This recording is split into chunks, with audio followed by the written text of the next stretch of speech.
Hi everyone, welcome to Avision Institute and I welcome you all to our YouTube channel. Welcome to Daily Dose of Vocabulary based on the Hindu editorials. And like every day, I'm again here with top 10 vocabulary words based on the Hindu editorials. So let's see what is our motivational line for today.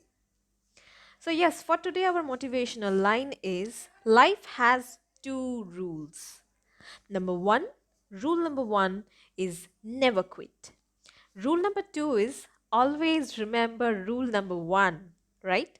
So life has two rules. Basically, it has only one rule, right? So it is a bit tricky. Okay, so rule number two is follow rule number one. Okay, so life has only one rule, that is not to quit. So we should never quit. So if you think from the perspective of success, so as we are in an educational channel, so we should talk about education. So you should not quit. I mean, if we think it from the perspective of appearing in any government examination, so if you quit, then you will lose, right? So if you don't sit for the examination, who is going to give you a job? Nobody. So you will have to sit for the examination, you will have to prepare for the examination, then you can clear, then you can crack, right? So for that reason, life has only one rule, that is we should never quit. We should never say that we are done, it's enough, we are not going to try anymore, right? So we should never say this. So with this motivational line, let us see what is our first vocabulary word. So our first vocabulary word for today is knackered. So what do you mean by knackered? Knackered is an adjective, okay, जिसका meaning Hindi में होता है थका हुआ, right? Or you can say in English feeling very tired. So it's not tires, it's tired, feeling very tired. Synonyms can be worn out, weary. Antonyms can be working and fixed. These can be the antonyms. Now, how to use it in a sentence? I was absolutely knackered at the end of the match. तो match के and में मैं बहुत थक चुका था. I was feeling very tired. Right? That is knackered. Our next vocabulary word is be speak. Be speak is a verb. Be speak एक verb है जिसका meaning होता है प्रकट करना. Or you can say in English, it means indicate or be a sign of, or you can say suggest. These all can be the meanings of be speak. Synonyms हो सकते हैं show, manifest. Antonyms हो सकता है be lie. Now इसको sentence में कैसे use करें? Her house, her style of living, all bespeak an exceeding good income. तो उसका घर, उसका रहन सहन मतलब रहने का style, her style of living, livelihood, ये सारे जो है ये सजेस्ट करते हैं, ये दिखाते हैं, ये एक साइन है उसका गुड इनकम का, right? That means he she has got a good income source. Alright, so we have our first idiomatic expression for today. It is drink like a fish. So what do we mean by drink like a fish? It means it is used in a context to describe a person who drinks excess amounts of alcohol. तो ऐसे person को हम लोग basically we can say when we describe an alcoholic, अगर किसी alcoholic को हम लोग डिस्क्राइब करना चाह रहे हैं या उसके बारे में बात करना चाह रहे हैं तो हम लोग यूज़ करते हैं ड्रिंक लाइक अ फिश. या फिर कोई इंसान जो बहुत ज़्यादा पी चुका है उसको समझाने के लिए भी हम लोग कह सकते हैं drink like a fish. Sentence में कैसे यूज़ कर सकते हैं इसको? Alan usually doesn't drink. तो एलन यूजुअली ड्रिंक नहीं करता, but since it was a party, तो एक पार्टी है इसलिए he drank like a fish. That means he drank excess amount of alcohol, right? Okay, let us see our next vocabulary word. Our next vocabulary word is intransigence. Intransigence is a noun. ये एक noun है जिसका meaning होता है refusal to change once views और to agree about something. Basically मैं बहुत stubborn बन रही हूँ, या फिर कोई भी इंसान जो खुद जो बोलता है वो ही मानता है, मतलब अगर मेरे कुछ पॉइंट ऑफ व्यू है, वो इंसान जो इंसान इंट्रांसिजेंस ये जो बिहेवियर करते हैं, वो क्या करते हैं, दूसरों के पॉइंट ऑफ व्यू से वो कभी एग्री नहीं करेगा, राइट? मतलब मैं जो बोल रहा हूँ वही वही एकमात्र सच है, और बाकी लोग जो बोल रहे हैं उसका कोई मतलब नहीं है, मैं जो बोल रहा हूँ वही सही है, right? That is the refusal to change once views. मतलब अगर आपको पता चले कि आप जो बोल रहे हैं वो गलत है, अगर आपको पता चले बाद में, तो आप क्या करोगे? आप बोलोगे कि अच्छा अच्छा, मुझे एग्जैक्टली पता नहीं था, तो मैंने शायद गलत बोल दिया। So that person is not going to say this when that person is inflexible. मतलब वो बिल्कुल भी फ्लेक्सिबल नहीं है, that is intransigence. Synonyms can be inflexibility, stubbornness, obstinacy. Antonyms हो सकते हैं flexible, pliant, soft, submissive, willing. ये सारे antonyms हो सकते हैं। सेंटेंस में कैसे यूज करें? I refuse to ever debate with Jenny because her intransigence means we can never convince her to believe my point of view. तो मैं जेनी के साथ कभी भी डिबेट नहीं करती हूँ, क्योंकि वो बहुत, उसका जो इंट्रांसिजेंस बिहेवियर है उसकी वजह से वो कभी भी किसी और का पॉइंट ऑफ व्यू कभी भी मानती नहीं है, राइट? मतलब वो जो बोलेगी वही ठीक है, वही सही है, और किसी का पॉइंट ऑफ व्यू कोई मायने नहीं रखता। So we have our next vocabulary word, it is pursy. Pursy जो है इट्स एन एडजेक्टिव, ये एक एडजेक्टिव है, जिसको हिंदी में हम लोग कह सकते हैं मोटा, और in English you can say fat, short, winded, specially because of corpulence. Synonyms इसके हो सकते हैं ब्लोन, पैंटिंग। एंटोनिम्स हो सकता है cleared, lanky. These can be the antonyms. Now, how to use it in a sentence? At last, one of these neighbors, fat, pursy, and worthy as himself, came to his aid. तो अंत में क्या हुआ? At last ये एक neighbour जो कि बहुत फैट है, Percy and worthy as himself, came to his aid. मतलब आखिर में एक नेबर जो मोटा है, बहुत वर्दी है, वही अंत में मेरे काम आया, राइट? या उसके काम आया। We have our next vocabulary word. What is it? It's afflict.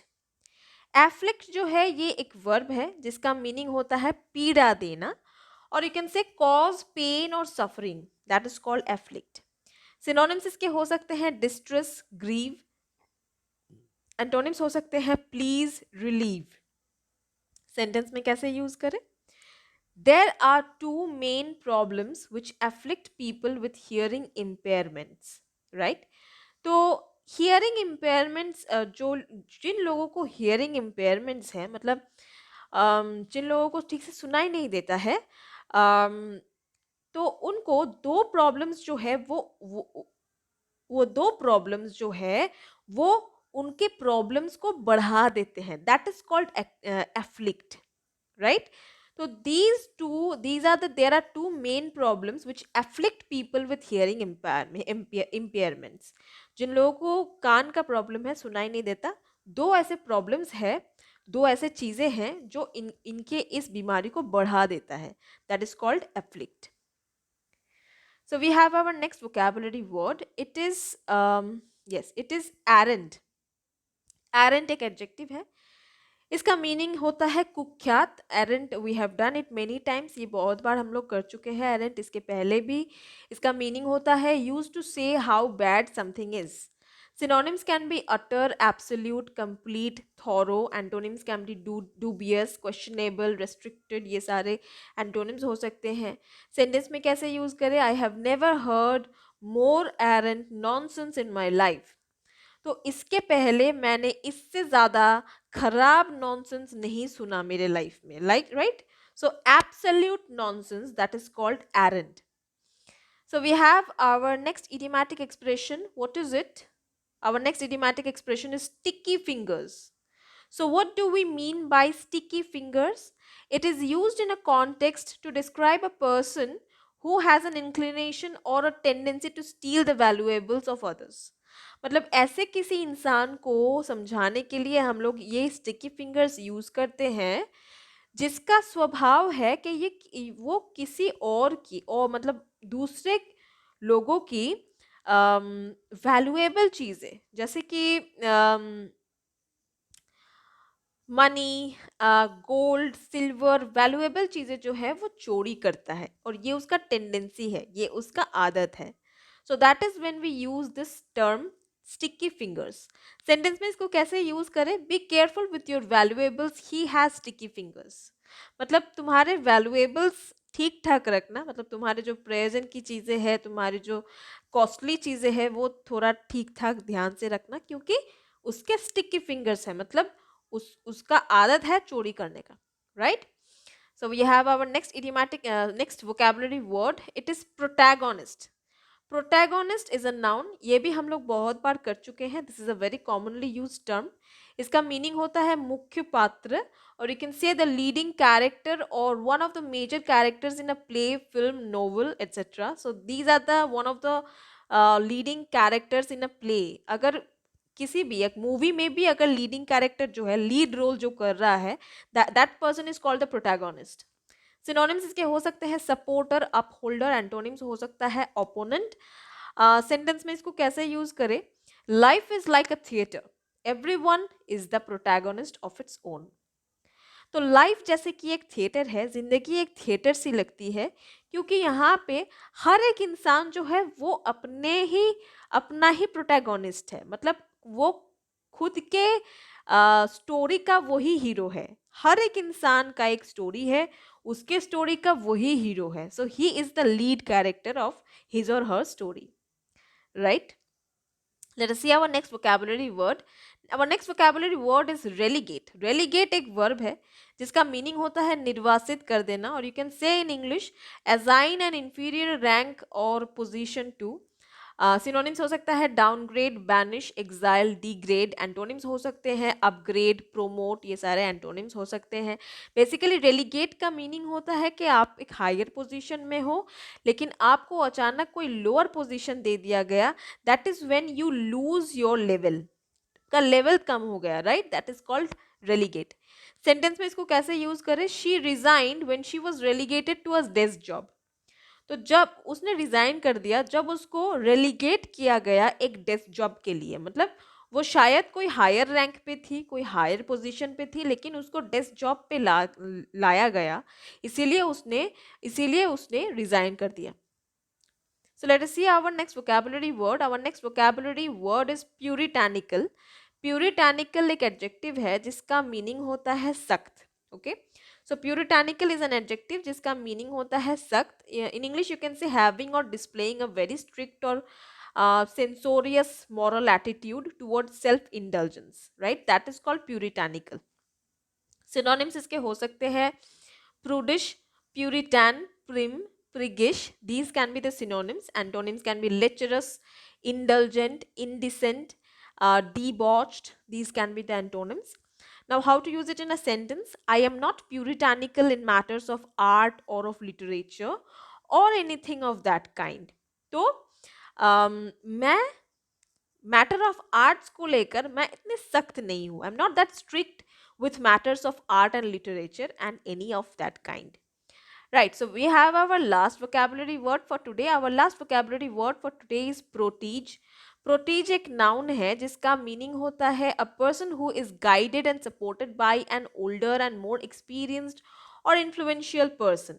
मतलब protige basically ये थोड़ा बहुत मिलता जुलता है पपिल के साथ. Right, so who is a pupil? So yes, so synonym C. Synonym यहाँ पे है पपिल, स्टूडेंट, ट्रेनी.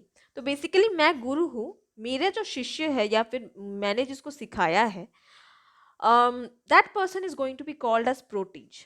तो मैं अगर बहुत इन्फ्लुएंशियल पर्सन हूँ, मैं बहुत एक्सपीरियंस्ड पर्सन हूँ, और मेरा जो शिष्य है उसको प्रोटीज कहा जाएगा. राइट. एंटोनिम्स हो सकते हैं गार्जियन, एडल्ट. ये सारे एंटोनिम्स हो सकते हैं. सेंटेंस में कैसे यूज करें? As the protege of the most powerful man in the country, his success was guaranteed. तो इस देश के सबसे सक्सेसफुल जो पर्सन है, सबसे पावरफुल जो आदमी है, उसका शिष्य होने के नाते उसका सक्सेस तो गारंटीड है. मतलब उसको सक्सेस तो मिलेगा ही, क्योंकि वो इस शहर इस देश के सबसे पावरफुल आदमी का जो वो शिष्य है, तो उसका सक्सेस तो गारंटीड है, मतलब उसको गारंटी सक्सेस मिलने वाला है, right? That is called proteases. So let us see, this is our last idiomatic expression for today. Our last idiomatic expression is gift of the gab.